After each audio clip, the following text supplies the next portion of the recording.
I don't like being in this club. So my heart goes out to anyone that is in the grief club. They say that grief is love that we don't know what to do with. Man, death sucks. Grief sucks. There has got to be something good and beautiful that can only come from death.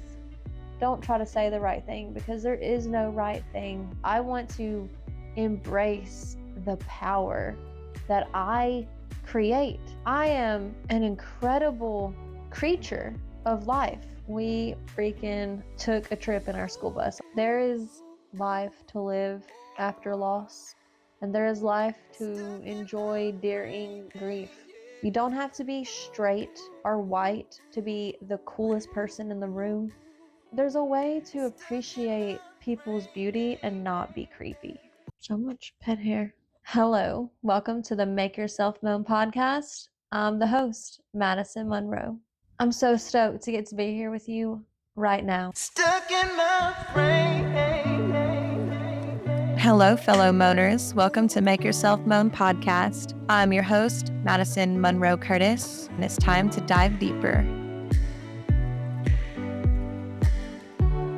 Stuck in my frame.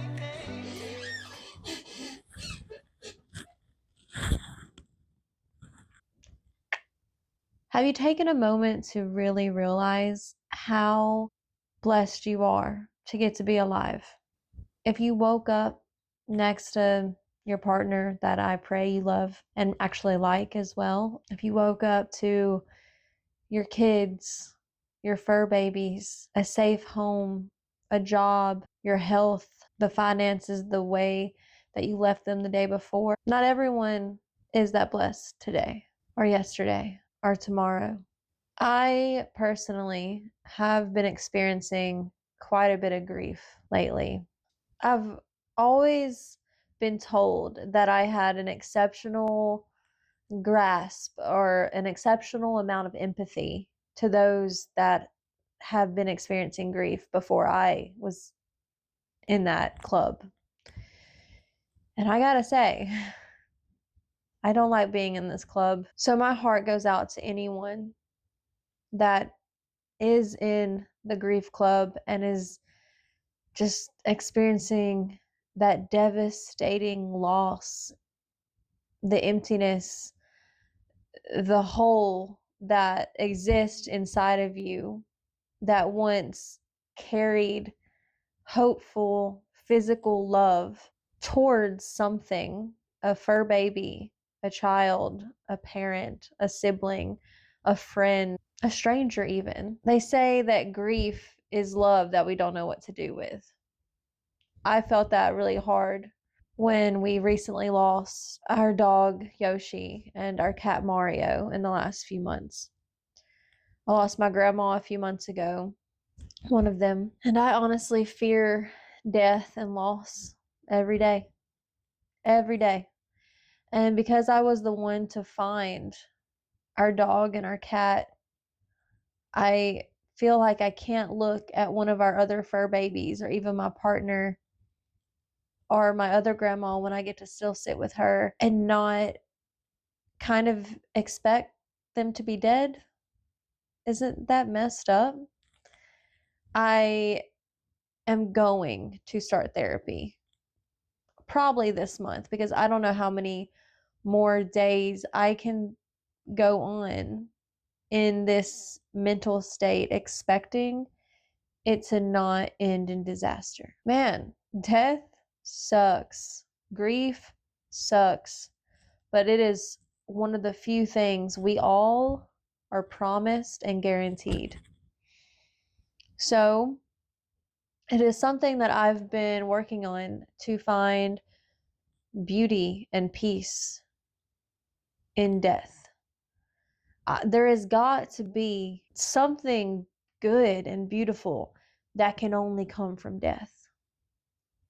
Right? There can't just be deep despair and a sadness and a hole.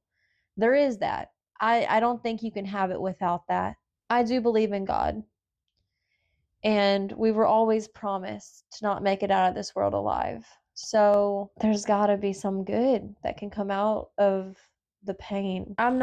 It's not my job to tell you what that is. I believe that I am here to share my words, my experience, my pain, and my hope, to just connect with you and to remind you that you're not alone, and to maybe connect you with other people who have gone through more of a similar loss with you than I have. This is a tool. This is a bridge. My purpose is to connect humans with other humans in a really beautiful, organic way that is full of love and hope and empathy. There's so much I've wanted to say on grief these last few months. I don't know if this episode is going to be my personal grief episode.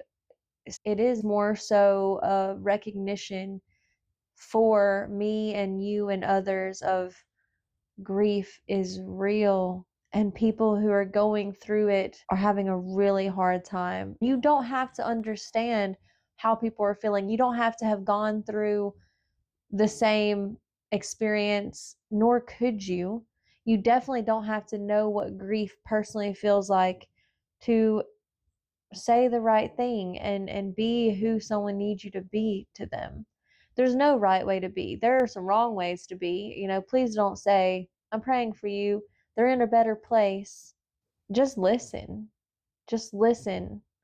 If someone that is going through mourning, and even if it's months afterwards, years afterward, because grief is like that, where it just creeps up. It can be while you're laughing and having the time of your life, and then you look across the room and you see a stapler, and the stapler reminds you that your dog chewed up a stapler, and you'll just break down. You break down because you're like, dang, my dog will never eat another stapler. Just listen to people. If they seem like they want a hug, ask them if you can hug them. You can say, I don't know what you're going through, but I'm so sorry. Be more honest, be more transparent, say what you think and what is truthful. Don't try to say the right thing, because there is no right thing. Nothing will make it better. It's just hopefully finding ways to remind you that you're not alone, and this too shall pass. And there is a purpose to all of this.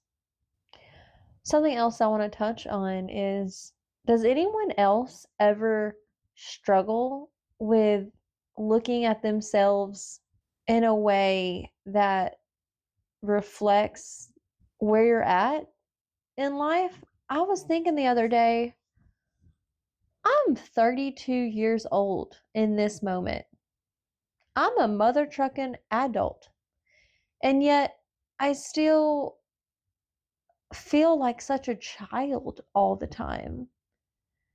I feel like I carry around shame and guilt because, oh no, what if my high school teachers see something I post and they look down on it? What if my grandparents see me portraying my sexiest self and are disappointed?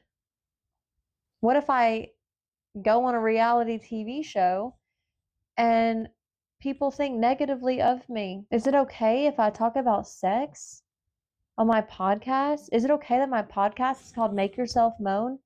What will my Bible study group think? What will the pastor think? I'm a freaking adult. When my mom was my age, she had a 4-year-old. Hi, I was that 4-year-old. I don't know if you have a kid, does that make you feel like a grown up? If you get married, does that make you feel like a grown up? Because I don't have those two things.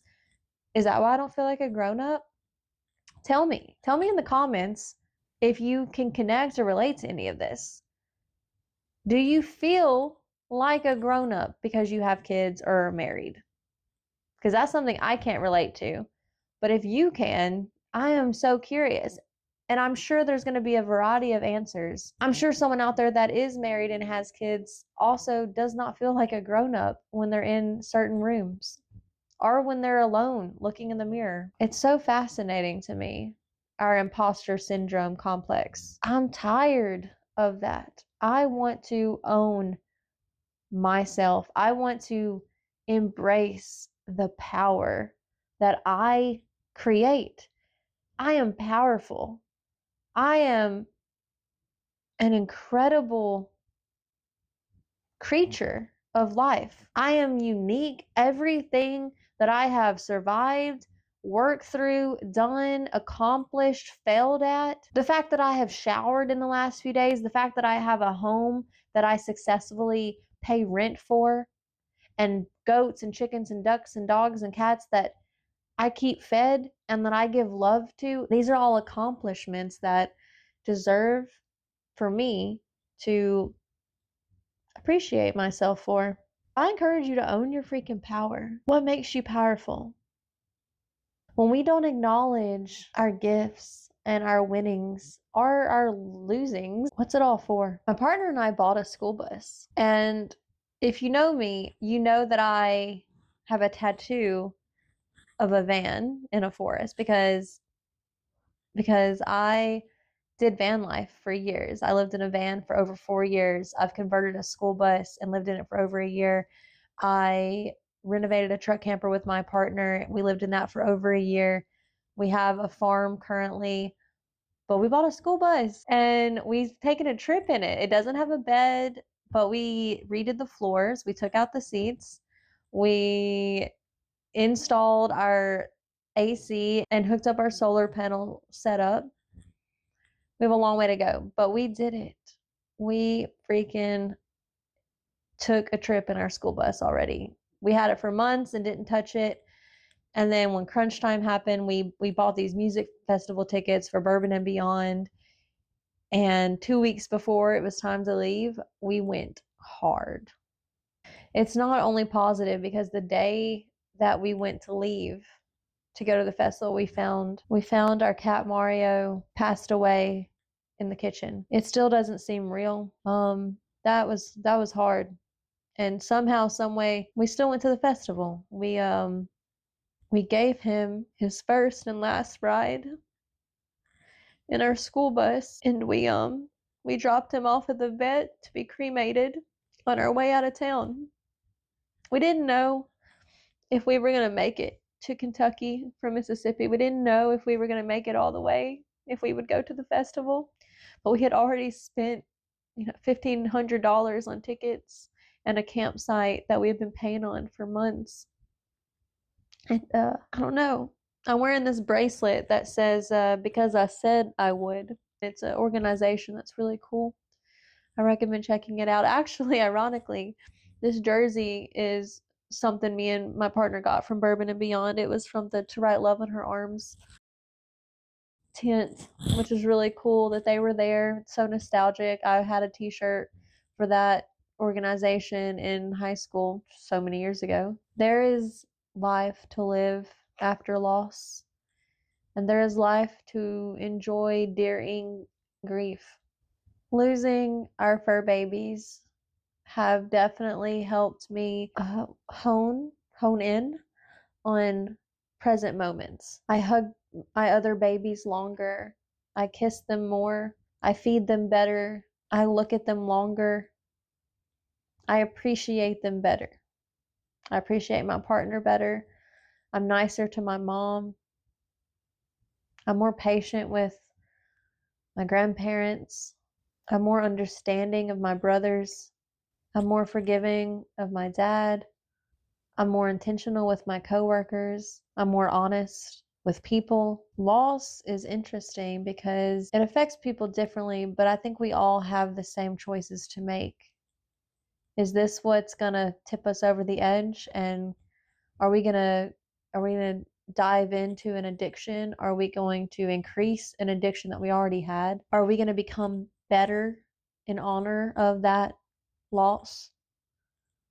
Or are we going to use that loss as an excuse to be a worse, less productive version of ourselves? It's okay if you can't get out of bed for a few days. It's okay if you scream and cry and vent. All of that's okay.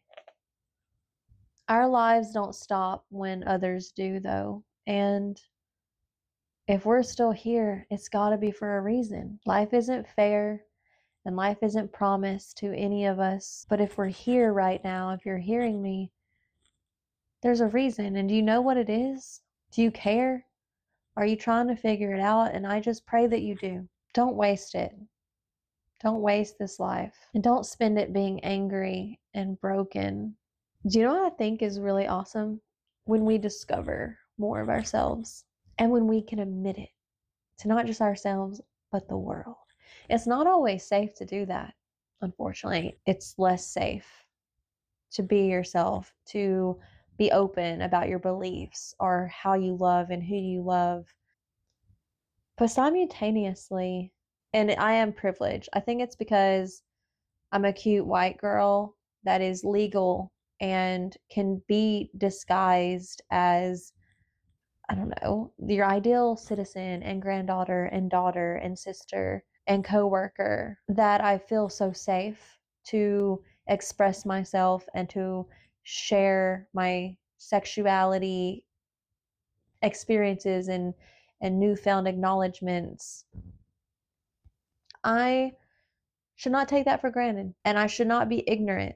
I can't just think that everyone should be so honest and that nothing bad will happen to them if they are, because unfortunately, and it makes me so angry that that is not the case. You don't have to be legal to have rights. You don't have to be straight or white to be the coolest person in the room. It's important to be who we are. And I want to share that, I'm on my own unique journey, and it's so scary. It's scary to realize that I'm not just straight. I'm a Christian. I love God with all my heart. And at one point, there have been times I agreed that you could not be gay and a Christian, but I never hated on the gays. Never, never, never. I was more so regurgitating what I was taught and told instead of realizing that that's what I was doing. And I'm not God. I don't know all the facts, but I do know I love God. I serve Him, but I also love my trans partner. And I'm queer. I've never pursued a woman, but do you know how beautiful women are? I mean, we all saw Megan Fox in that Transformers movie. I don't know. I don't know if I'm into girls, but I'm not into girls because they're hot. And I just know that I'm queer. That's it. I also know that I'm a little provocative. Not because I want your husband, brother, or son to view me a certain way, but because I like to dress a certain way that makes me feel most me. And I can't really explain it other than I like it and it feels good and right to me. Do I pull down my shorts and wish I had a sweater if someone's being creepy or looking at me like I'm a piece of meat? Yeah. Have I looked at men like they're a piece of meat? Yeah, I have. There's a way to appreciate people's beauty and not be creepy. I think it's that simple. Yeah, I think that's it today. I just wanted to come on here and talk with you. Send me questions, topics, questionnaires. I would love to get to know you better. I would love to continue this free, loving space. Nothing is off limits. Nothing's off the radar. Just share with me what you're going through. What's something that you've gone through and you are having a really hard time overcoming it? Have you tried to commit suicide before? I'm glad you failed if you have. I have tried and I did fail, thank God. I'm a human. You're a human. We're all humans. And I just want to say, hey, human, you matter. Okay? You freaking matter. And I know I matter. And it's our biggest pains, our hardest days, our biggest struggles that will transform us and we will transform the world. We are not guaranteed to have no trouble. We're guaranteed to have trouble, actually. But it's not because we're not loved or because we're not great and we're not going to do great things. Typically, we end up doing great things because of the pains we go through, which isn't that great. Like, it kind of sucks. It sucks that it's that way. But once we fall into the groove and we look back and we're like, oh my gosh, I wouldn't have done this, this, and this. I wouldn't have started this foundation, and I wouldn't have volunteered, and I wouldn't have had this conversation if I hadn't gone through that storm. There's a reason rainbows come after storms. There's a reason flowers and birds and butterflies come after winter. Beautiful, extraordinary things happen after cold, darker, bitter times. I'm Madison MonRoe, and this is Make Yourself Moan. This was more of a sad moaning conversation, and I'm not sorry. Just remember, do what makes you moan. And when I say moan, I mean gives you joy, gives you excitement. Have less shame when you go through your day-to-days and get to know yourself, but also ask yourself, why do I have shame around this? Let's talk about it. Until next time, I hope you have a blessed life and that you do something that makes you moan every single day. Bye for now.